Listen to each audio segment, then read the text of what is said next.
Bonjour, je me présente, je suis Aitor de Mendizábal, un sculpteur espagnol, né à Caracas, en Amérique, et que j'ai vécu pendant très longtemps à Saint-Sébastien, au Pays Basque, où sont mes origines. On est en train d'installer l'expo qui a comme nom l'arbre, la forêt des cygnes, qui est donc une recopilations de pièces, sculptures, peintures et dessins. Un travail qui a à peu près, j'ai commencé, ça fait 40 à 45 ans en Italie. L'idée est donc de présenter un ensemble de sculptures en cuivre et bronze, quelques toiles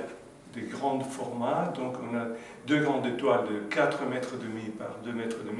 à peu près, et une série de dessins en encre de Chine, justement pour montrer cette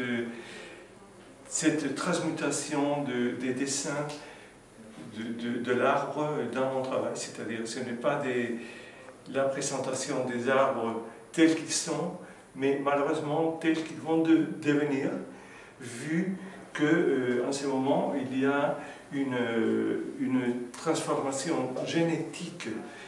à travers les laboratoires pour que la nature produise davantage, et on a servi le végétal et on le transforme génétiquement pour accroître son profit, détruisant et polluant l'eau, l'air et la terre. C'est la première fois que l'Instituto Cervantes m'a offert cette possibilité et je l'ai attrapée rapidement. Comme ça, je peux exprimer ce que je ressens depuis très longtemps, qui est on est en train d'anéantir les forêts, surtout des arbres primaires, c'est-à-dire on coupe et on plante, ça on le sait, surtout en Europe, mais malheureusement, on est en train de démolir, de couper, d'anéantir les forêts primaires. Et surtout dans la Gascogne, dans le sud-ouest, c'est cette merveille qui est le chêne, des 3 différents chênes qui sont développés dans le sud-ouest, et que malheureusement,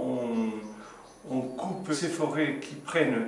de 150 à 200 ans pour pousser. On est en train de les démolir trop facilement. Donc j'insiste que c'est une expression de dénonce de ce qu'on est en train d'appliquer sur la nature et le végétal.